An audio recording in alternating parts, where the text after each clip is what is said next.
ಅಂಕೋಲಾ ತಾಲೂಕಿನ ಅಂಗಡಿ ಬೈಲಿನಲ್ಲಿ ಫೆಬ್ರವರಿ 10ರಂದು ಹಿಂದೂ ಸಮ್ಮೇಳನ ಅದ್ಧೂರಿಯಾಗಿ ನಡೆಯಿತು. ಹಲವಾರು ಸಾಂಸ್ಕೃತಿಕ ಕಾರ್ಯಕ್ರಮಗಳನ್ನು ಒಳಗೊಂಡಂತೆ ಸಭಾ ಕಾರ್ಯಕ್ರಮವು ಅತ್ಯಂತ ಯಶಸ್ವಿಯಾಗಿ ನಡೆಯಿತು. ಶ್ರೀ ಗುರುಗಳ ಆಶೀರ್ವಚನದೊಂದಿಗೆ ವೇದಿಕೆಯ ಮೇಲೆ ಉಪಸ್ಥಿತರಿದ್ದ ಗೌರವಾನ್ವಿತರ ಮಾತುಗಳು ಕಾರ್ಯಕ್ರಮಕ್ಕೆ ಇನ್ನಷ್ಟು ಮೆರುಗನ್ನ ತಂದವು.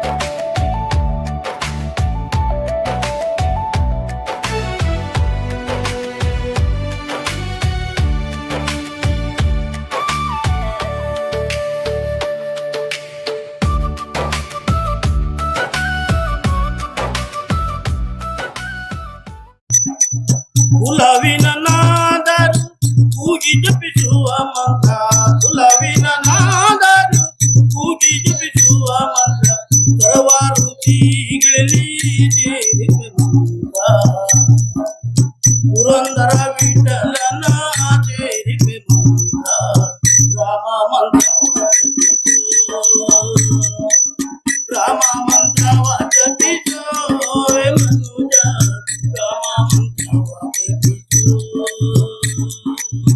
ರಾಮ ಮಂತ್ರವ ಜಪಿಸೋ ಮನುಜ, ರಾಮ ಮಂತ್ರವ ಜಪಿಸೋ, ರಾಮ ಮಂತ್ರವ ಜಪಿಸೋ, ರಾಮ ಮಂತ್ರವ ಜಪಿಸೋ.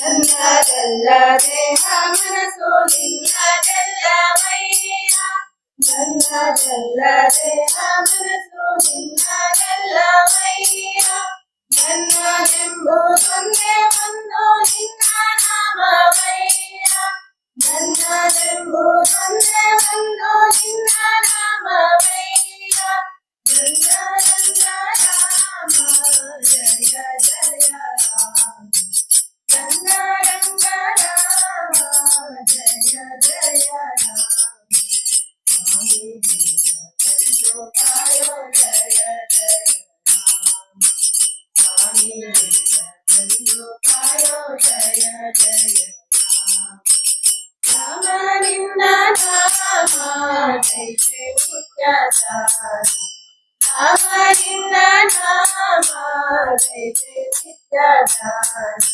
ಸ್ವಾಮಿ ಬೇಗ ಬಂದು ಕಾಯೋ ಜಯ ಜಯ ರಾಮ, ಸ್ವಾಮಿ ಬೇಗ ಬಂದು ಕಾಯೋ ಜಯ ಜಯ ರಾಮ.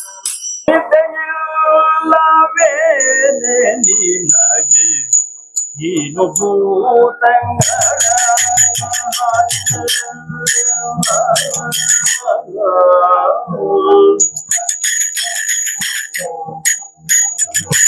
ನಿತ್ಯ ಇಲ್ಲವೇನೆ ನಿನಗೆ ನೀನು ಭೂತಂಗಡ ಹಾಗೆ,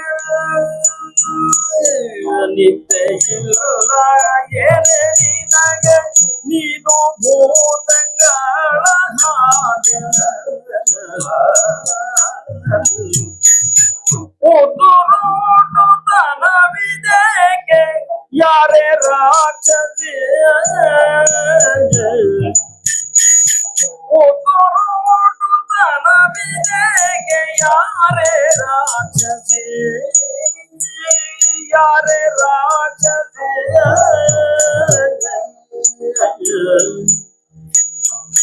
ನಿತ್ಯ ಇಲ್ಲವೇ ನಿನಗೆ ನೀನು ಭೂತಗಳ ಹಾಗೆ ತನವಿದೆಗೆ ಯಾರೇ ರಾಕ್ಷಸಿ ನಿತ್ಯ ಇಲ್ಲವೇ ನಿನಗೆ ನೀನು ಭೂತಗಳ ಹಾಗೆ ತನವಿದೆಗೆ ತನವಿದೆಗೆ ಯಾರೇ ರಾಕ್ಷಸಿ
ಭರತನಾಳಿದ ಧರೆಯು ನಮ್ಮದು ಭಾರತ ಭೂಮಿಯು ಗಂಗೆ ತುಂಗೆಯರು ಹರಿದಿರ ನೆಲವೇ ಪಾವನ ಧಾಮವು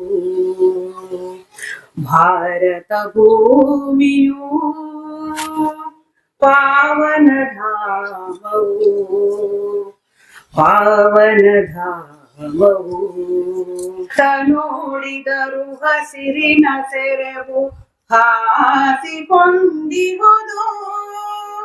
ಗಗನಕ್ಕೆ ಸುತ್ತಲೂ ಪರ್ವತ ಶ್ರೇಣಿಯು ಕೈಯ ಚಾಚುತ್ತಿರುವುದು ಭಾರತ ಭೂಮಿಯು ಪಾವನ ಧಾಮವು ಪಾವನ ಧಾಮವು ನೆತ್ತರು ಹರಿಸಿ ದೇಶವ ಉಳಿಸಿ ಗಳಿಸಿದ ಸ್ವಾತಂತ್ರ್ಯ ಉಳಿಸುವ ತವಕ ಎಲ್ಲರಲ್ಲಿರಲಿ ಬೇಡ ಪರಾತಂತ್ರ್ಯ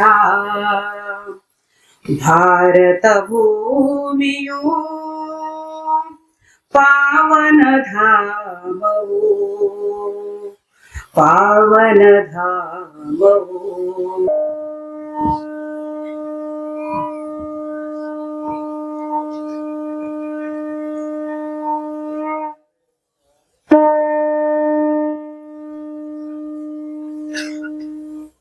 ವಂದೇ ಗುರುಣಾಂ ಶರಣಾರವಿಂದೇ ಅಂಧಾರಸ್ಯ ತಸ್ಮಾತ್ಮದುಃಖಾವಬೋಧೆ ಜನಸ್ಯ ಏದಾಂಗಲಿಕಾಯಮಾನೆ ಸಂಸಾರಹಾಲಾಹಲಮೋಹಶಾಂತ್ಯೈ. ಸರ್ವರು ನಮಸ್ಕಾರ ಮಾಡಬೇಕು. ಸರ್ವರು ಆಸೀನರಾಗಬೇಕು. ಪೂಜ್ಯ ಶ್ರೀ ಶ್ರೀ ರಾಘವೇಶ್ವರ ಭಾರತಿ ಮಹಾಸ್ವಾಮಿಗಳು ತನ್ನ ನೆನೆದು ಅವರ ಪಾರಾರ್ಧದಲ್ಲಿ ಶಿರಸಾಷ್ಟಾಂಗ ನಮಸ್ಕಾರ ಮಾಡಿ ವೇದಿಕೆಯಲ್ಲಿ ಆಸೀನರಾಗಿರುವಂತಹ ಎಲ್ಲರನ್ನ ಮನಸಾರೆ ನೆನೆದು ವಂದಿಸಿ ತಮ್ಮೆಲ್ಲರನ್ನ ವಂದಿಸಿ ಒಂದೆರಡು ಈ ಪ್ರಾಸ್ತಾವಿಕ ನುಡಿಗಾಗಿ ತಮ್ಮ ಅನುಮತಿಯನ್ನ ಕೋರುತ್ತಿದ್ದೇನೆ. ಆತ್ಮೀಯರೇ, ಇದಕ್ಕೆ ಇಂದು ನಮಗೆ ಸುದೈವದ ದಿನ. ಯಾಕೆಂದ್ರೆ ನಮ್ಮ ರಾಮ್ ಭಟ್ರು ಯಾವಾಗ್ಲೂ ಹೇಳ್ತಾ ಇದ್ರು, ಅವರು ಸಂಸ್ಥಾನ ಒಂದ್ಸಲ ಇಲ್ಲಿ ಬರಬೇಕು ಅಂತ ಹೇಳಿ. ಆದ್ರೆ ನಮ್ಮ ನಿರೀಕ್ಷೆ ಇಲ್ಲದೆ ಇವತ್ತು ಸಂಸ್ಥಾನ ಇಲ್ಲಿ ಚಿತ್ತೈಸಿದೆ ಅಂದ್ರೆ ಈ ಮಾರಿಕಾಂಬ ತಾಯಿಯ ಅನುಗ್ರಹ ಮತ್ತೆ ನಮ್ಮೆಲ್ಲರ ಸುದೈವ. ಹಾಗಾಗಿ ಇದಕ್ಕೆ ಕಾರಣೀಕರ್ತರು ಯಾರಂದ್ರೆ ರಾಷ್ಟ್ರೀಯ ಸ್ವಯಂ ಸೇವಕ ಸಂಘ. ರಾಷ್ಟ್ರೀಯ ಸ್ವಯಂ ಸೇವಕ ಸಂಘಕ್ಕೆ 100 ವರ್ಷ ಸಂದರ್ಭದಲ್ಲಿ ದೇಶಾದ್ಯಂತ 3 ಲಕ್ಷಕ್ಕೂ ಅಧಿಕವಾದ ಇಂತಹ ಸಭೆ ಸಮಾರಂಭಗಳನ್ನ ಆಯೋಜಿಸಿ ಜನಜಾಗೃತಿಯನ್ನ ಮೂಡಿಸಬೇಕು ಎನ್ನುವ ಸದುದ್ದೇಶದಂತ ಇಂತಹ ಕಾರ್ಯಕ್ರಮಗಳನ್ನು ಹಮ್ಮಿಕೊಳ್ಳಲಾಗ್ತಿದೆ. ಆದ್ಮೇಲೆ ಈಗಾಗಲೇ ಹೇಳಿದಂತೆ ನಮ್ಮ ಈ ಹಿಲ್ಲೂರು ಹೋಬಳಿ ಮಟ್ಟದ ಈ ಒಂದು ಸಮಿತಿ ಈಗಾಗಲೇ ಕಳೆದ 21ನೇ ತಾರೀಕಿಗೆ ಹಿಲ್ಲೂರಿನಲ್ಲಿ ಇಂಥದೇ ಅದ್ಭುತವಾದ ಸಭೆಯನ್ನ ಮಾಡಿ ಯಶಸ್ಸನ್ನ ಕಂಡಿದ್ದೇವೆ. ನಿರೀಕ್ಷೆಗೂ ಮೂರಿ ಜನ ಸ್ಪಂದಿಸಿದ್ದಾರೆ. ಹೀಗಿರುವಾಗ ನಾವು ಅಂದು ನಮ್ಮ ಅಂದಿನ ಸಭೆಯ ಸಾನ್ನಿಧ್ಯವನ್ನು ವಹಿಸಿದಂತ ಆದಿಚುಂಚನಗಿರಿಯ ಹಿರಿಯ ಶ್ರೀಗಳು ಅವರ ಸಂದೇಶ ಏನಂದ್ರೆ, ಈ ಸನಾತನ ಧರ್ಮಕ್ಕೆ ಅಳಿವಿಲ್ಲ, ಆದ್ರೆ ಇಂಥ ಸಭೆ ಸಮಾರಂಭಗಳು ಯಾಕೆ ಬೇಕು ಅಂದ್ರೆ ಕೇಳಿದ್ರೆ, ಒಂದು ತಾಮ್ರವನ್ನ ಹೇಗೆ ಪದೇ ಪದೇ ತಿಕ್ಕಿ ಸ್ವಚ್ಛ ಮಾಡಬೇಕಾಗ್ತದೆಯೋ ಒಂದು ಧರ್ಮದಲ್ಲಿಯೂ ಗ್ಲಾನಿ ಬರ್ತದೆ. ಆ ಗ್ಲಾನಿಯನ್ನ ಆಗಾಗ ಹೊರಡಾಡಿಸಬೇಕಾಗ್ತದೆ. ಅದಕ್ಕಾಗಿ ಇಂಥ ಸಭೆ ಸಮಾರಂಭಗಳು ಬೇಕೆನ್ನುವ ಸಂತ ಸಂದೇಶವನ್ನ ನಮಗೆ ನೀಡಿದ್ದಾರೆ. ಆತ್ಮೀಯರೇ, ಅಚವೆಯ ಭೌಗೋಳಿಕ ಪರಿಸರವನ್ನ ನೋಡುವುದಾದ್ರೆ ಇದು ಒಂದು ಗುಡ್ಡಗಾಡು ಪ್ರದೇಶ, ಬಹುತೇಕ ಅರಣ್ಯ ಪ್ರದೇಶವನ್ನೇ ಒಳಗೊಂಡಂತಹ ಪ್ರದೇಶ. ನಾವು 4 ತಾಲೂಕು ಕೇಂದ್ರಗಳಿಂದ ಸರಿಸುಮಾರು 50ರಿಂದ 60 ಕಿಲೋಮೀಟರ್ ದೂರದಲ್ಲಿದ್ದೇವೆ. ಹಾಗಾಗಿ ನಮಗೆ ಕೃಷಿಯೇ ಜೀವಾಳ. ಅದರಲ್ಲೂ ನಮಗೆ ಅಡಿಕೆ ಕೃಷಿಕರು. ಅಡಿಕೆಗೆ ತನ್ನದೇ ಆದಂತಹ ಧಾರ್ಮಿಕ ಹಿನ್ನೆಲೆ ಇದ್ದು, ಆದರೆ ಇಂದು ಅಡಿಕೆಯಾಗುತ್ತಿರುವ ಕಲಬೆರಕೆ ಕಾರಣದಿಂದಾಗಿ ಇಂದು ನಿಷೇಧದ ಅಂಚಿನಲ್ಲಿ ನಾವಿದ್ದೇವೆ. ಈ ಧರ್ಮ ಜಾಗೃತಿ ಜೊತೆಗೆ ನಮ್ಮ ಬದುಕನ್ನ ಕಟ್ಟಿಕೊಳ್ಳುವ ಅಡಿಕೆಯ ಜಾಗೃತಿಯು ನಮ್ಮಲ್ಲಿ ಆಗಬೇಕಾದಂತ ಅನಿವಾರ್ಯ ಘಟ್ಟದಲ್ಲಿ ನಾವಿದ್ದೇವೆ. ಆತ್ಮೀಯರೇ, ಪಕ್ಕದ ವಾಡಗಾರದಲ್ಲಿ ಒಂದು ಗುರುಮಠವಿದ್ದು ಅದನ್ನ ಅಭಿವೃದ್ಧಿ ಮಾಡಬೇಕೆನ್ನುವಂತ ಸಂಕಲ್ಪ ಎಲ್ಲರಲ್ಲೂ ಇದೆ. ಅದರ ವೇಗ ಇನ್ನೂ ಪಡೆದುಕೊಂಡು ಅತಿ ಶೀಘ್ರವಾಗಿ ಅಭಿವೃದ್ಧಿಯಾಗಿ ಗುರು ಪರಂಪರೆಯನ್ನ ನಾವೆಲ್ಲರೂ ಎತ್ತಿ ಹಿಡಿಯಬೇಕಾಗಿದೆ. ಪಕ್ಕದ ಮಾವಿಗೆಯಲ್ಲಿ ಒಂದು ಅಜೀರ್ಣವಾದ ಕುರುಹುಗಳಿರುವ ಒಂದು ದೇವಸ್ಥಾನ ಇದೆ ಅಂತ ಕೆಲವರು ಹೇಳಿದ್ದಾರೆ. ಅದನ್ನು ಸಹ ತಾವೆಲ್ಲರೂ ಪರಿಗಣಿಸಿ ಅದನ್ನು ಸಹ ಜೀರ್ಣೋದ್ಧಾರ ಮಾಡಬೇಕಾದಂತ ಅನಿವಾರ್ಯತೆ ಇದೆ. ಆತ್ಮೀಯರೇ, ಶ್ರೀ ಮಾರಿಕಾಂಬ ದೇವಸ್ಥಾನ ಜನಶಕ್ತಿ ಒಂದರಾದರೆ ದೇವಸ್ಥಾನಗಳ ಅಭಿವೃದ್ಧಿ ಅತ್ಯಂತ ಸರಳ ಎನ್ನುವುದಕ್ಕೆ ಸಾಕ್ಷಿ ಈ ಮಾರಿಕಾಂಬ ದೇವಸ್ಥಾನ. ಧರ್ಮಸ್ಥಳ ಗ್ರಾಮಾಭಿವೃದ್ಧಿ ಸಂಸ್ಥೆ ಈ ಪ್ರದೇಶಕ್ಕೆ ಕಾಲಿಟ್ಟಾಗ ಇಂಥದೇ ಒಂದು ಸಭೆಯನ್ನ ಮಾಡಲಿಕ್ಕೆ ಸ್ಥಳವನ್ನ ಹುಡುಕಿದಾಗ ಸಿಕ್ಕಿದ್ದು ಮಾರಿಕಾಂಬ ದೇವಸ್ಥಾನ. ಅಂದಿನ ಪರಿಸ್ಥಿತಿ 20 ವರ್ಷದ ಹಿಂದಿನ ಪರಿಸ್ಥಿತಿ ತುಂಬಾ ಕೆಟ್ಟದಾಗಿತ್ತು, ಅಂದ್ರೆ ತುಂಬಾ ಇದಾಗಿತ್ತು. ಯಾಕಂದ್ರೆ ಇಲ್ಲಿ ಇಂಥ ಬಯಲಾಗ್ಲಿ ಏನಿರ್ಲಿಲ್ಲ. ಆದ್ರೆ ಜನಶಕ್ತಿ ಒಂದಾಗಿ ತಾಯಿಯ ಶಕ್ತಿ ಜೊತೆ ಸೇರಿ ಇಂತಹ ಒಂದು ದೇವಸ್ಥಾನವನ್ನು ಅಭಿವೃದ್ಧಿ ಪಡಿಸಿದ್ದೇವೆ. ಈ ಅಭಿವೃದ್ಧಿಯಲ್ಲಿ ನಮ್ಮ ಜಿಲ್ಲಾ ಪಂಚಾಯತ್ ಸದಸ್ಯರಾಗಿರುವಂತಹ GM ಶೆಟ್ಟಿ ಅವರು ಇವತ್ತು ಉಪಸ್ಥಿತರಿರಬೇಕಿತ್ತು. ಅವರು ಇಲ್ಲ. ಅವರ ಕೊಡುಗೆ ಇಲ್ಲಿಯ ಮುಂದಾಳತ್ವವನ್ನು ವಹಿಸಿದಂತ ನಮ್ಮ ಉದಯ ಗುರುಗಳು, ಹಾಗೆ ಯಾವತ್ತು ಈ ಪ್ರದೇಶದ ಈ ದೇವಸ್ಥಾನದ ಅರ್ಚಕರಾಗಿರುವಂತ ರಾಮ್ ಭಟ್ರದ ಒಂದೇ ಕೆಲಸ, ಇಲ್ಲಿ ಏನಾದ್ರೂ ಅಭಿವೃದ್ಧಿ ಕೆಲಸ ಆಗ್ಬೇಕಂದ್ರೆ ಅವರು ಆಯ್ದ ಮನೆಗಳನ್ನು ತಿರುಗ್ತಾರೆ. ಅವರು ಹೇಳೋದು ಇಂಥದ್ದು ಮಾಡ್ಬೇಕಂತ ಹೇಳೋದಿಲ್ಲ, ಇಂಥದೊಂದು ಮಾಡ್ಬೇಕಂತ ನನ್ನ ಮನಸ್ಸಿನಲ್ಲಿದೆ, ಮಾಡಿದ್ರೆ ಹೇಗೆ ಕೇಳ್ತಾರೆ. ಆವಾಗ ನಾವು ಇಲ್ಲಿದ್ದವ್ರ ಪ್ರಮುಖರೆಲ್ಲ ಚಪ್ಪೆ ಒತ್ತಬೇಕು. ಅಂದ್ರೆ ಅವ್ರು ಹೇಳುವ ಸರಿನೇ ಆಗಿರುತ್ತದೆ. ಹಾಗಾಗಿ ಈ ಅಭಿವೃದ್ಧಿಯನ್ನ ಕಾಣುತ್ತಿದ್ದೇವೆ. ಸಾಮಾಜಿಕ ಸಮಾನತೆಯನ್ನ ಸಾರುತ್ತಿರುವ ಕೇಂದ್ರ ಇದು. ಯಾಕಂದ್ರೆ ಇಲ್ಲಿ 9 ಸಮಾಜಗಳಿದ್ದೇವೆ. 9 ಸಮಾಜಗಳು ನವರಾತ್ರಿಯಲ್ಲಿ ಆದ್ಯತೆ ಮೇರೆಗೆ ಪೂಜೆಯನ್ನ ಕೊಟ್ಟಿದ್ದೇವೆ. ಅಷ್ಟೇ ಅಲ್ಲ, ಇಲ್ಲಿ ಪ್ರತಿ ವರ್ಷ ನಾವು ಕಮಿಟಿಯನ್ನ ಚೇಂಜ್ ಮಾಡ್ತೇವೆ. ಪ್ರತಿ ವರ್ಷ ಒಂದೊಂದು ಸಮಾಜದ ವ್ಯಕ್ತಿ ಇಲ್ಲಿ ಅಧ್ಯಕ್ಷರಾಗ್ತಿರ್ತಾರೆ. ಹಾಗಾಗಿ ಇಲ್ಲಿ ಸಾಮಾಜಿಕ ಸಮಾನತೆಯನ್ನ ಸಾರಿದ ದೇಶ ಅಂತ ದೇವಸ್ಥಾನ ಇದ್ರೆ ನಮ್ಮ ದೇವಸ್ಥಾನ ಹೆಮ್ಮೆ ಆಗ್ತದೆ. ಆದ್ಮೇಲೆ ಹೊರಮುರಿದರು ಗುರುಕಾಯು ಎನ್ನುವ ಪರಂಪರೆ ನಮ್ಮದು. ಹಾಗಾಗಿ ಗುರುಗಳ ಮುಖೇನ ಯಾವುದೇ ಒಂದು ವಾಕ್ಯ, ಯಾವುದೇ ಒಂದು ನುಡಿ, ಯಾವುದೇ ಒಂದು ಆದೇಶಗಳು ಬಂದ್ರೆ ಅದನ್ನ ಪಾಲನೆ ಮಾಡಬೇಕಾದದ್ದು ನಮ್ಮ ಕರ್ತವ್ಯ.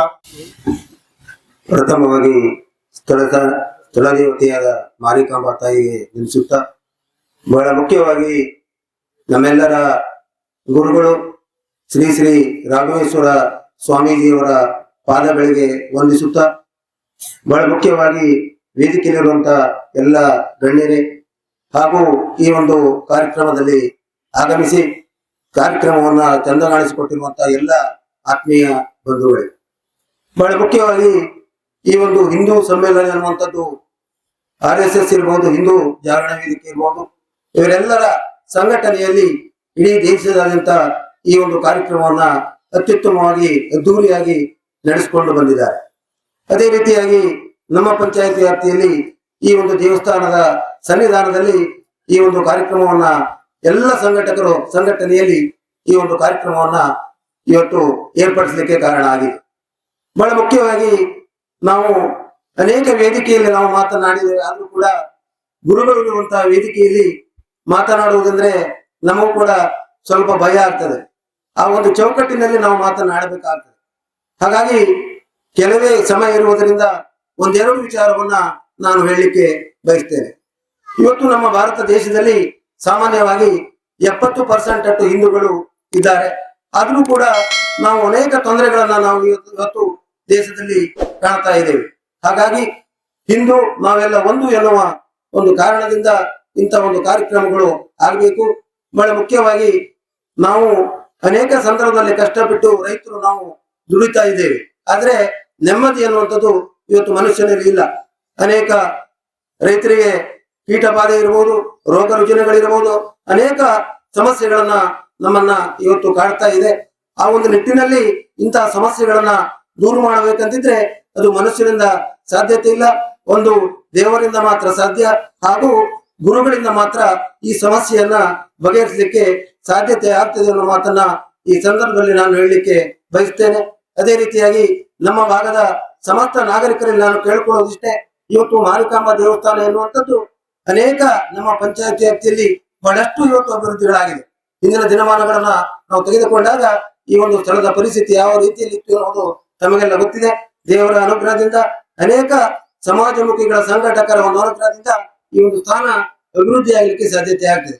ಇನ್ನು ರಾಘವೇಶ್ವರ ಸ್ವಾಮೀಜಿಗಳ ಬಗ್ಗೆ ನಾವು ಹೇಳ್ಬೇಕಂತಿದ್ರೆ ಬಹಳ ಮುಖ್ಯವಾಗಿ ಹಿಂದಿನ ದಿನಮಾನಗಳಲ್ಲಿ ಬ್ರಾಹ್ಮಣ ಸಮಾಜದವರು ಮಾತ್ರ ನಡೆದುಕೊಳ್ತಾ ಇದ್ರು, ಆದ್ರೆ ಈ ಗುರುಗಳು ಎಲ್ಲಾ ಸಮಾಜದವರನ್ನು ಕೂಡ ಸಮಾನ ದೃಷ್ಟಿಯಲ್ಲಿ ನೋಡಿರುವುದಕ್ಕೆ ಅವರ ಪಾದಾರವಿಂದಗಳಿಗೆ ಇನ್ನೊಮ್ಮೆ ನಾನು ನಮಸ್ಕಾರವನ್ನ ಮಾಡಲಿಕ್ಕೆ ಬಯಸ್ತೇನೆ.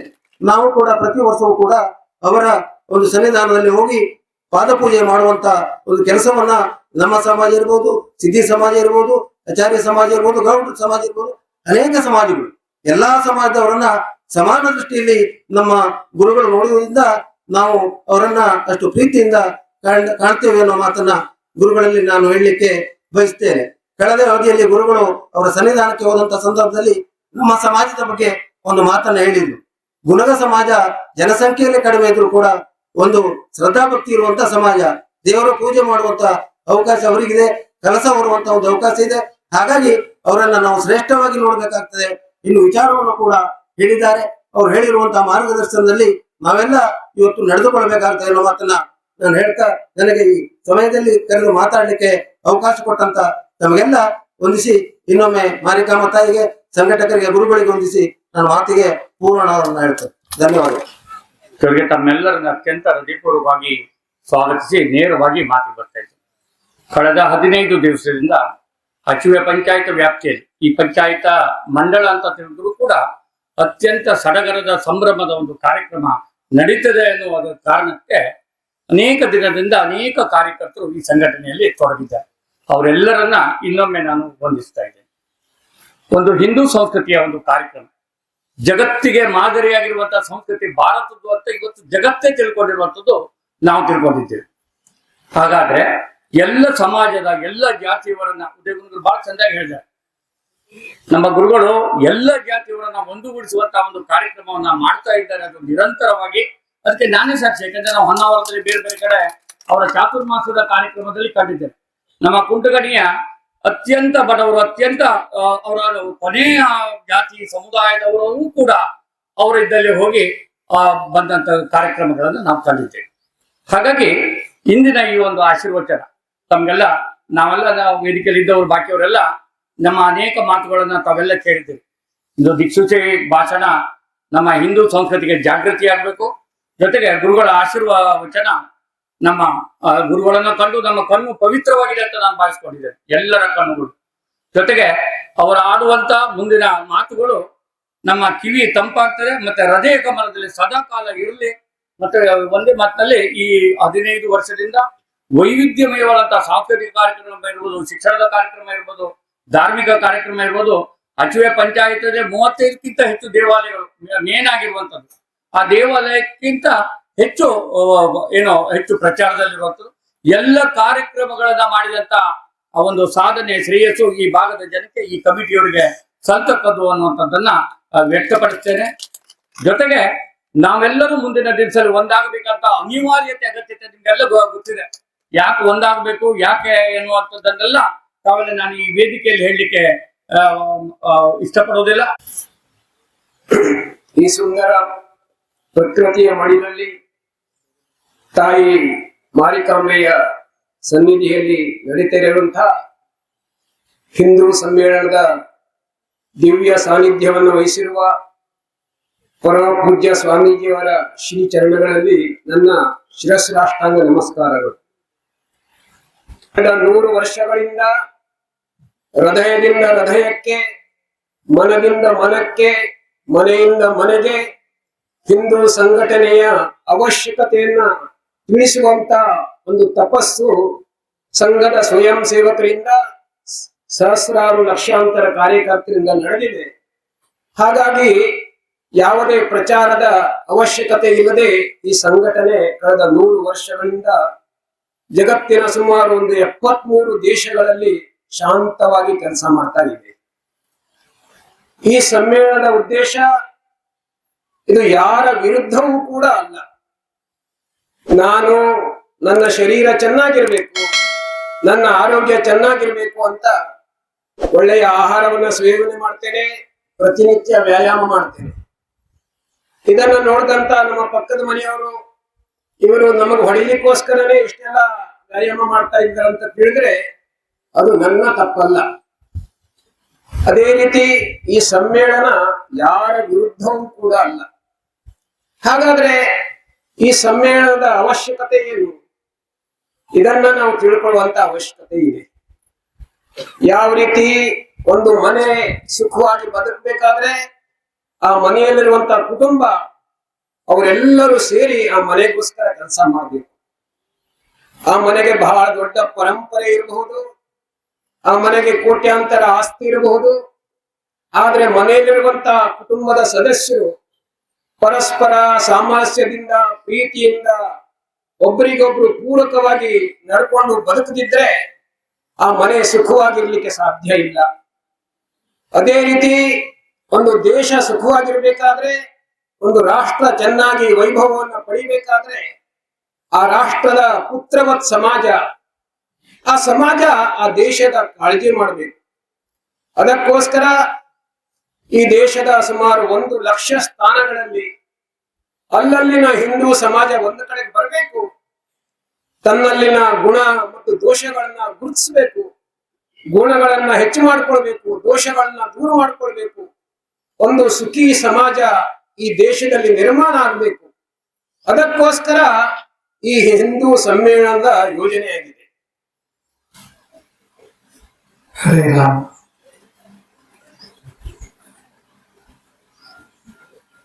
ಕರುಣರಸದ ಕೋಟಿ ಬರಿವ ಕಟಾಕ್ಷದ ಪರತತ್ವ ರೂಪವಾದಾಪದ ವರ ಪುಣ್ಯಮಯ ಶರೀರದ ನಿರಾಭಾರಿ ಊರುವಿರಲಿ ಎನ್ನ ಮಾನಸದಿ, ಆ ಸದ್ಗುರುವಿರಲಿ ಸರ್ವರ ಮಾನಸದಿ.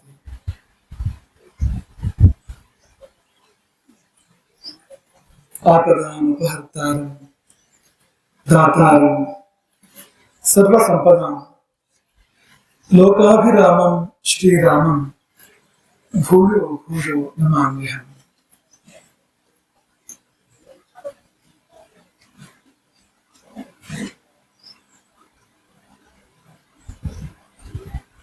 ಸರ್ವಮಂಗಲ ಮಾಂಗಲ್ಯೆ ಶಿವೆ ಸರ್ವಾರ್ಥ ಸಾಧಿಕೆ ಶರಣ್ಯೆ ತ್ರ್ಯಂಬಕೆ ದೇವಿ ನಾರಾಯಣಿ ನಮೋಸ್ತುತೆ.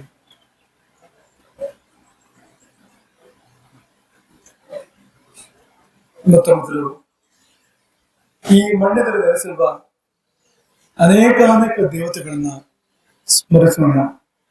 ಅವರೆಲ್ಲ ಸಾಕ್ಷಿಗಳು. ನಾವೆಲ್ಲ ಒಂದು ಒಳ್ಳೆ ಉದ್ದೇಶದಿಂದ ಬಂದು ಕರೆದಿದ್ದಕ್ಕೆ, ಒಂದು ಒಳ್ಳೆ ಕಾರಣಕ್ಕೆ ನಾವೆಲ್ಲ ಬಂದು ಸೇರಿದ್ದಕ್ಕೆ ಈ ಮಣ್ಣು ಸಾಕ್ಷಿ.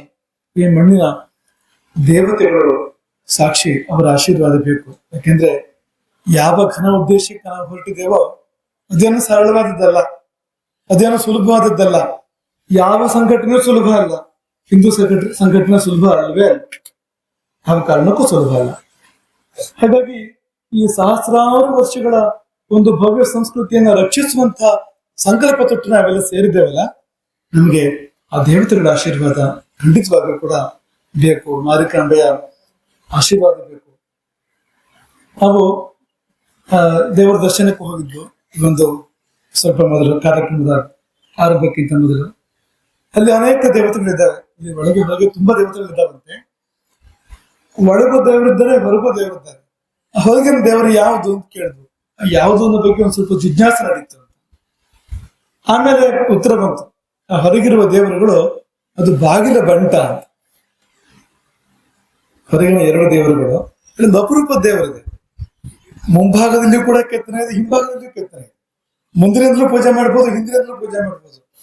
16,000 ದೇವಸ್ಥಾನಗಳನ್ನು ತಿರುಗಾಡಿರ್ಬೋದು ನಾವು. ಅದು ಆ ರೀತಿ ಮೂರ್ತಿ ನಾವು ನೋಡಿಲ್ಲ.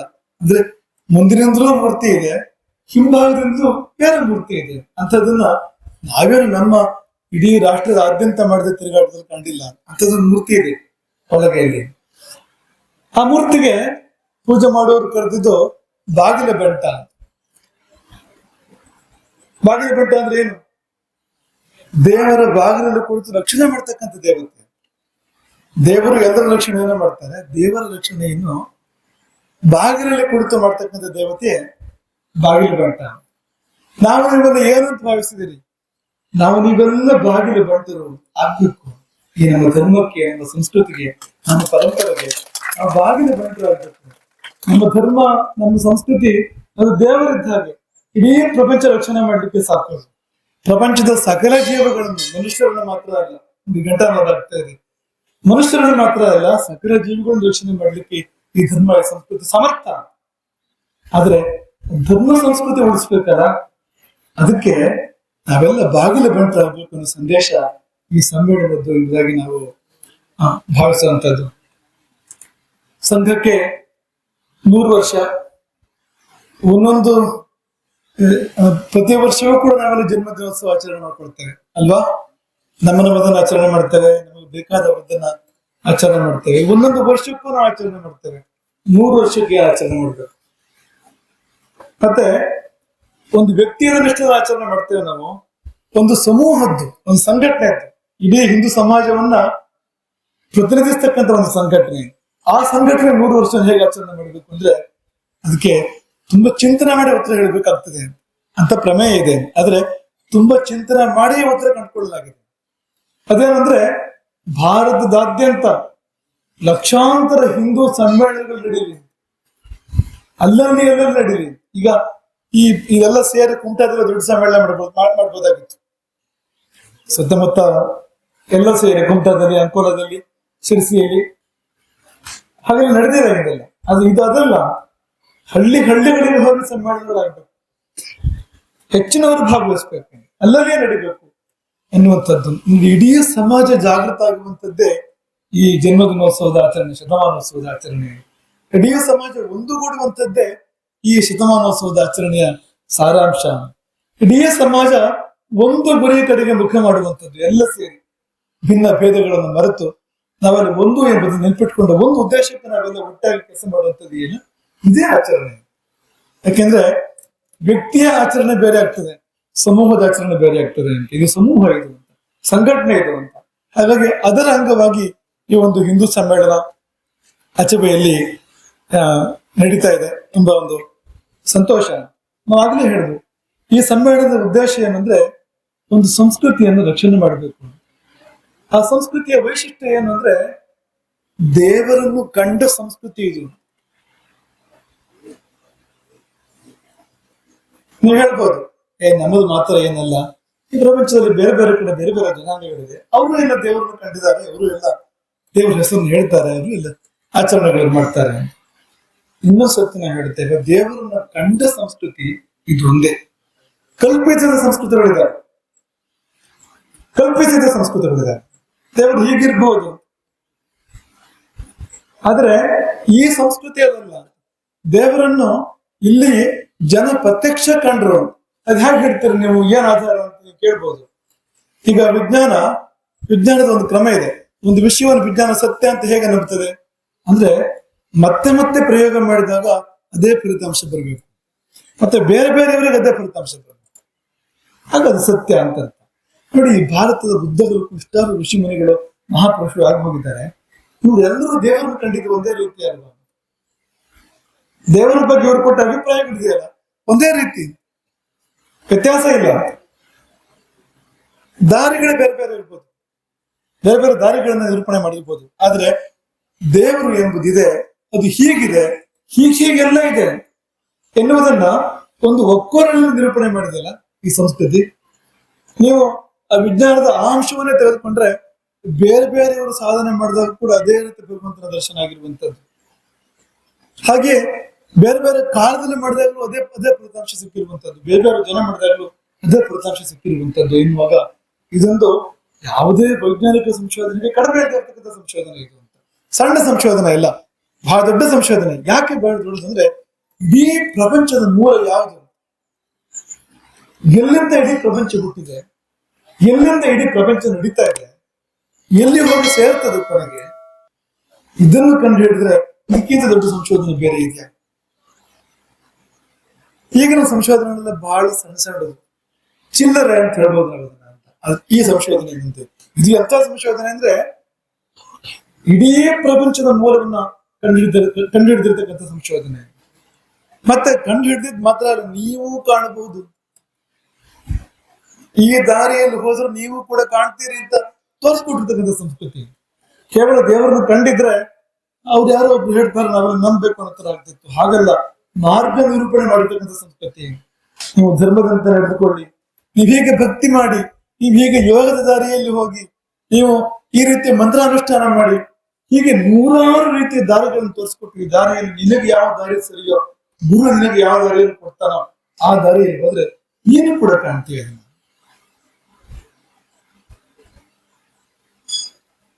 ದೇವರಿಗೆ ರಸ್ತೆ ಮಾಡಿದ ಸಂಸ್ಕೃತಿ ನಮ್ಮದು, ದೇವರಿಗೆ ಮೆಟ್ಲು ಕಟ್ಟಿದ ಸಂಸ್ಕೃತಿ ನಮ್ಮದು. ಹಾಗೆ ದೇವರನ್ನು ಹೀಗೆ ಸೇರಬಹುದು, ಅತ್ಯದ್ಭುತವಾಗಿರುವಂತಹ ಸಂಸ್ಕೃತಿ. ಹಾಗಾಗಿ ತುಂಬಾ ಬೆಲೆ ಬಾಳುವಂತದ್ದು. ಮಾತ್ರ ಅಲ್ಲ, ಒಂದು ಜೀವನ ವಿಧಾನವನ್ನು ಕೊಟ್ಟರು, ಹೀಗೆ ಜೀವನ ಮಾಡಿದ್ರೆ ನೀನ್ ಇಲ್ಲೂ ಚೆನ್ನಾಗಿರ್ತೀಯ, ಐಹಿಕ ಜೀವನ ಇಲ್ಲೂ ಚೆನ್ನಾಗಿರ್ತೀಯ, ಮತ್ತು ಕೊನೆಗೆ ಹೋಗಿ ಎಲ್ಲಿ ಸೇರ್ತೀಯ, ಸತ್ತ ನಂತರ ಇರುವಂತಹ ಪ್ರಶ್ನೆ ಇದೇ ಇದೆ. ಅದಕ್ಕೂ ಉತ್ತರ ಕೊಟ್ಟರು.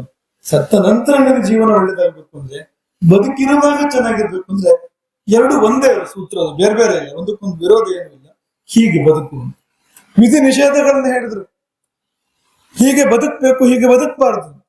ತುಂಬಾ ಗುಟ್ಟುಗಳನ್ನ ಹೇಳ್ಕೊಟ್ರು, ಹೇಗೆ ಹೇಳ್ಬೇಕು, ಹೇಗೆ ಮಲಗಬೇಕು, ಯಾವಾಗ ಹೇಳ್ಬೇಕು, ಯಾವಾಗ ಮಲಗಬೇಕು, ಏನನ್ನು ಊಟ ಮಾಡ್ಬೇಕು, ಎಷ್ಟು ಊಟ ಮಾಡ್ಬೇಕು, ಹೇಗೆ ಮಾಡ್ಬೇಕು, ಯಾವ್ದನ್ನ ಮಾಡ್ಬಾರ್ದು, ಹೇಗೆ ಬಟ್ಟೆ ತೊಡ್ಬೇಕು, ನಾವು ತೊಡ್ತಾ ಇಲ್ಲ, ಹಾಗೆ ಊಟ ಮಾಡ್ತಾ ಇಲ್ಲ, ಹಾಗೆ ನಾವು ಹಾಗೆ ಹೇಳ್ತಾ ಇಲ್ಲ, ಮಲಗ್ತಾ ಇಲ್ಲ.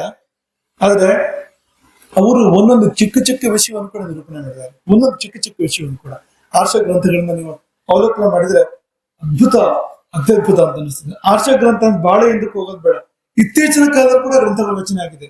ನಿನ್ನೆ ಮನೆ ಇತ್ತೀಚೆಗೆ ನಾವು ಕ್ಷೇಮ ಕುತೂಹಲ ಮೇಲೆ ಗ್ರಂಥವನ್ನು ಅವಲೋಕನ ಮಾಡ್ತಾ ಇದ್ವಿ. ಕ್ಷೇಮ ಕುತೂಹಲ ಅಂದ್ರೆ ಒಂದು 200-300 ವರ್ಷ ಹಿಂದೆ ಗ್ರಂಥ ರಚನೆ ಆಗಿರ್ಬೋದು.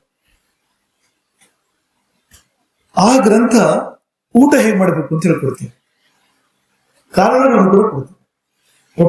ಊಟ ಹೇಗೆ ಮಾಡಿದ್ರೆ ನಾವು ಆರೋಗ್ಯವಾಗಿ ಬದುಕ್ತೇವೆ, ಹೇಗೆ ಮಾಡದೇ ಇದ್ರೆ ಸಾವು ಬೇಗ ಬರ್ತದೆ, ಸಮಸ್ಯೆಗಳು ಹೇಗೆ ಬರ್ತದೆ ಅನ್ನೋದನ್ನ ನಿರೂಪಣೆ ಮಾಡ್ತದೆ. ಅಂದ್ರೆ ಈ ಧರ್ಮ ಇದೆಯಲ್ಲ, ಈ ಧರ್ಮದಲ್ಲಿ ವಿಜ್ಞಾನ ಸೇರಿ ಹೋಗಿದೆ. ವಿಜ್ಞಾನ ಅಂತ ಬೇರೆ ಇಲ್ಲ ನಮ್ಮಲ್ಲಿ. ಈಗ ಬೇರೆ ದೇಶಗಳಲ್ಲಿ ಹೇಗೆ ವಿಜ್ಞಾನ ಅಂತ ಬೇರೆ, ಧರ್ಮ ಅಂತ ಬೇರೆ, ಅದೆರಡು ಒಂದಕ್ಕೊಂದು ವಿರುದ್ಧ. ಇದು ಹಾಗಲ್ಲ. ನೀವು ಧರ್ಮದಂತೆ ಬದುಕಿದ್ರೆ ವಿಜ್ಞಾನದಂತೆ ಬದುಕದಂತೆ ಆಯ್ತು. ಯಾಕಂದ್ರೆ ತುಂಬಾ ತಪಸ್ಸು ಮಾಡಿ, ತುಂಬಾ ಸಂಶೋಧನೆ ಮಾಡಿ, ಪ್ರಯೋಗ ಮಾಡಿ ಕಂಡುಕೊಂಡು ತೀರ್ಮಾನಕ್ಕೆ ಬಂದಿರತಕ್ಕಂಥದ್ದು ಇದನ್ನು ಸಿದ್ಧಾಂತ ಅಂತ ಕರೀತಾರೆ. ಸಿದ್ಧಾಂತ ಅಂದ್ರೆ ಏನು? ಅಂತೆಯೇ ಸಿದ್ಧ ಅಂತ, ಕೊಟ್ಟ ಕೊನೆಯಲ್ಲಿ ಸಿದ್ಧ ಆಗಿದೆ, ಬೇಕಾದಷ್ಟು ಚರ್ಚೆಗಳಾಗಿದೆ, ಬೇಕಾದಷ್ಟು ವಿಮರ್ಶೆಗಳಾಗಿದೆ, ಅನುಭವಗಳು, ಪ್ರಯೋಗಗಳು ಅದನ್ನು ಸಿದ್ಧಪಡಿಸ್ತೇವೆ ಅಂತ. ಕೊಟ್ಟ ಕೊನೆಯಲ್ಲಿ ತೀರ್ಮಾನ ಆಗಿರ್ತಕ್ಕಂಥದ್ದು ಬಿದ್ದು ಹೋಗುವಂಥದ್ದಲ್ಲ. ಇವತ್ತು ಆಧುನಿಕ ಸಿದ್ಧಾಂತಗಳೆಲ್ಲ ಬಿದ್ದು ಹೋಗ್ತವೆ.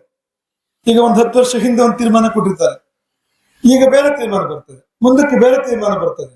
ಈಗ ಆಧುನಿಕ ಆರೋಗ್ಯ ಶಾಸ್ತ್ರ ಇದೆಯಲ್ಲ, ಕಳೆದ 50 ವರ್ಷದ ಬೇರೆ ಬೇರೆ ತೀರ್ಮಾನಗಳು ಗಮನಿಸಿದ್ರೆ ತಲೆಬಿಸಿ ಆಗ್ತದೆ ಅಂತ. ಯಾಕೆಂದ್ರೆ ಇವರೇ ಮೊನ್ನೆ ಹಾಗೆ ಹೇಳ್ತಾ ಇದ್ರಲ್ಲ, ಈಗ ಬೇರೆ ಹೇಳ್ತಾ ಇದ್ದಾರೆ. ಮುಂದೆ ಏನ್ ಸಂಶೋಧನೆ ಆಗ್ತದೋ, ಇನ್ನೇನ್ ಸಮೀಕ್ಷೆ ಆಗ್ತದೋ, ಮತ್ತೇನ್ ಹೇಳ್ತಾರೋ, ನೀವು ನಂಬಲಿಕ್ಕೆ ಧೈರ್ಯ ಇಲ್ಲ ಅದನ್ನ. ಸಂಘದ ಸರಸಂಘ ಚಾಲಕರು ಗುರೂಜಿ, ಅವರು ಎಂತ ಅದ್ಭುತ ಆಧ್ಯಾತ್ಮಿಕ ಪುರುಷ ಅಂದ್ರೆ, ಕೇಶವ ಮಾಧವ ಅಂತ ಹೇಳ್ತಾರಲ್ಲ, 2ನೇ ಸರಸಂಘ ಚಾಲಕರು, ಅತ್ಯದ್ಭುತವಾಗಿರ್ತಕ್ಕಂಥ ಆಧ್ಯಾತ್ಮಿಕ ಪುರುಷ ಅವರು ಅಂತ. ಹಾಗಾಗಿ ಅಂತಹ ಅದ್ಭುತವಾದ ರೀತಿಯ ಸಂಘಟನೆ ಬೆಳೆಸೋದಕ್ಕೆ ಅವರಿಗೆ ಸಾಧ್ಯ ಆಯ್ತು ಅಂತ. ಹಾಗಾಗಿ ಈ ಮಾರಿಕಾಂಬೆ ಸನ್ನಿಧಿಯಲ್ಲಿ ನಾವೆಲ್ಲ ಪ್ರತಿಜ್ಞೆ ಮಾಡೋಣ, ನಾವೆಲ್ಲ ಆಧ್ಯಾತ್ಮಿಕರಾಗಿರ್ಬೇಕು, ನಾವೆಲ್ಲ ಧರ್ಮವನ್ನು ದೇವರನ್ನು ನಂಬಬೇಕು. ಅತ್ಯದ್ಭುತ ಕೊಡುಗೆ ದೇವರನ್ನು ಪೂರ್ವಜರನ್ನು ಕೊಟ್ಟಿರ್ತಕ್ಕಂಥದ್ದು. ಧರ್ಮವನ್ನು ದೇವರನ್ನ ನಂಬಬೇಕು, ಬಿಡಬಾರದು. ನಮ್ಮ ಮುಂದಿನ ಪೀಳಿಗೆ ನಾವು ಅದನ್ನ ಕೊಡ್ಬೇಕು. ಮತ್ತು ಆಚರಣೆಗಳು ಏನ್ ಬಂದಿದೆಯೋ ಹಿಂದಿಂದ ಅದನ್ನ ಆಚರಣೆ ಮಾಡೋದಕ್ಕೆ ಪ್ರಯತ್ನ ಮಾಡಬೇಕು. ಅದನ್ನು ತಪ್ಪಾದ್ರು ನಾವು ಉಳಿಬೇಕು. ಅದನ್ನ ಸರಳವಾಗಿ ಹೇಳೋದಾದ್ರೆ, ನಾವು ನಮ್ಮ ತನದಿಂದ ಉಳಿಬೇಕು, ನಮ್ಮ ತನವನ್ನು ನಾವು ಕಳ್ಕೊಳ್ಬಾರ್ದು ಯಾವುದೇ ಕಾರಣಕ್ಕೂ ಕೂಡ ಅಂತ ಬದುಕು ನಮ್ಮದರಾದಾಗ ಈ ಒಂದು ಸಮ್ಮೇಳನಕ್ಕೆ ಒಂದು ಅರ್ಥ ಬರ್ತದೆ ಎಂಬುದಾಗಿ ನಾವು ಭಾವಿಸಿ, ಈ ದೇಶ ಉಳಿಲಿ, ಇಡೀ ಪ್ರಪಂಚದ ಮೇಲೆ ತನ್ನ ಛವಿಯನ್ನು ಹರಡಲಿ. ಈ ದೇಶ, ಇಡೀ ಜಗತ್ತು ಭಾರತದ ಬೆಳಕಲ್ಲಿ ಬದುಕುವಾಗಲಿ. ಭಾರತೀಯರು ಭಾರತರಾದ್ರೆ ವಿಶ್ವವೇ ಭಾರತವಾದೀತು. ಒಂದು ದಿನ ಮಾತಿನ ಹಿಂದೆ ನಾವು ನೆನಪು ಮಾಡ್ಕೊಂಡಿದ್ವಿ. ಹಾಗಾಗಿ ನಾವು ಏನಾದ್ರು ಭಾರತೀಯತೆ ನೋಡಿಸ್ಕೊಂಡ್ರೆ ಇಡೀ ಪ್ರಪಂಚ ನಮ್ಮ ಹಿಂದೆ ಬರ್ತದೆ. ನಮ್ಮ ಮಾರ್ಗದರ್ಶನದಲ್ಲಿ ಇಡೀ ಪ್ರಪಂಚ ಬಾಳುವಂತೆ ಆಗ್ತದೆ ಅಂತ. ಅಂಥದ್ದಾಗ್ಲಿ ಎಂಬುದಾಗಿ ನಾವು ಈ ಸಮಯದಲ್ಲಿ ಆಶಿಸ್ತಾ ಅಚ್ಚುವೆಯ ಎಲ್ಲ ಜನರನ್ನು ಪ್ರೀತಿಯಿಂದ ಹರಿಸ್ತೇವೆ. ಒಂದು ಮಾತು ಏನಂದ್ರೆ, ಈ ಊರು ಹಿಂದುಳಿದ ಊರು, ಈ ಊರಲ್ಲಿ ಅಭಿವೃದ್ಧಿ ಆಗಿಲ್ಲ, ಈ ಮಾತನ್ನು ತುಂಬಾ ಕೇಳ್ತೇವೆ. ನಮ್ಮ ದೃಷ್ಟಿ ಬೇರೆ ಇದೆ. ಈ ಊರು ಚೆನ್ನಾಗಿದೆ, ಈ ಊರಿಗೆ ವಿಷಗಾಳಿ ಹೆಚ್ಚು ಮುಟ್ಟಿಲ್ಲ. ಇಡೀ ಭಾರತದಾದ್ಯಂತ ಯಾವ ವಿಷಗಾಳಿ ಬೀಸಿದೆಯೋ ಆ ವಿಷದ ಗಾಳಿ ಈ ಊರಿಗೆ ಅಷ್ಟು ಬೀಸಿಲ್ಲ. ಈ ಊರಲ್ಲಿ ಒಳ್ಳೆ ಕುಡಿಯುವ ನೀರು ಸಿಗ್ತದೆ, ಶುದ್ಧವಾದ ಹವೆ ಇದೆ, ಉಸಿರಾಡ್ಲಿಕ್ಕೆ ಶುದ್ಧವಾದ ಹವೆ ಇದೆ, ಮರಗಿಡಗಳಿದ್ದಾವೆ, ಪ್ರಾಣಿ ಪಕ್ಷಿಗಳಿದ್ದಾವೆ. ಇಲ್ಲಿ ಸ್ವಲ್ಪ ಹಳೆತನ, ಸಂಸ್ಕೃತಿ, ಪರಂಪರೆ ಇದೆ ಇಲ್ಲಿ. ಅಂದ್ರೆ ನೀವೇ ಮುಂದುವರೆದವರು ನಿಜವಾಗಿ. ಇವತ್ತಿನ ಊರಿನ ಹಿಂದೂ ಸಮ್ಮೇಳನಕ್ಕೆ ಸೇರಿದಂತ ಎಲ್ಲ ಸಮಸ್ತರಿಗೂ ಶ್ರೀ ಶ್ರೀ ಶ್ರೀ ರಾಘವೇಂದ್ರ ಶ್ರೀ ಅವರ ಆಶೀರ್ವದಿಸುತ್ತಾ ವಂದನೆಗಳೊಂದಿಗೆ ಗುರುಗಳನ್ನ ಅಭಿನಂದಿಸುತ್ತಿದ್ದೇನೆ. ಹಾಗೂ ವೇದಿಕೆ ಮೇಲಿರುವ ಎಲ್ಲ ಗಣ್ಯರಿಗೂ ಹೃದಯಪೂರ್ವಕ ಅಭಿನಂದಿಸುತ್ತಿದ್ದೇನೆ. ಹಾಗೂ ಮಾರಿಕಾಂಬಾ ದೇವಿಯ ದೇವಸ್ಥಾನ ಆಡಳಿತ ಮಂಡಳಿಯ ಹಾಗೂ ಸಿಬ್ಬಂದಿ ವರ್ಗಕ್ಕೂ ಅಭಿನಂದನೆಗಳು ಸಲ್ಲಿಸುತ್ತಿದ್ದೇನೆ. ಹಾಗೂ ಗ್ರಾಮ ಪಂಚಾಯತ್ ಅಧ್ಯಕ್ಷರು ಹಾಗೂ ಸರ್ವ ಸದಸ್ಯರು ವಂದನೆಗಳೊಂದಿಗೆ ಧನ್ಯವಾದಗಳನ್ನು ಹೊಂದಿಸುತ್ತೇನೆ. ವಂದೇ ಮಾತರಂ ಸುಜಲಾಂ ಸುಫಲಾಂ ಮಲಯಜ ಶೀತಲಾಂ ಸಸ್ಯ ಶ್ಯಾಮಲಾಂ ಮಾತರಂ ವಂದೇ ಮಾತರಂ ಶುಭ್ರಜ್ಯೋತ್ಸ್ನಾಂ ಪುಲಕಿತಯಾಮಿನೀಂ ಫುಲ್ಲಕುಸುಮಿತ ಧೃಮದಲ ಶೋಭಿನೀಂ ಸುಹಾಸಿನೀಂ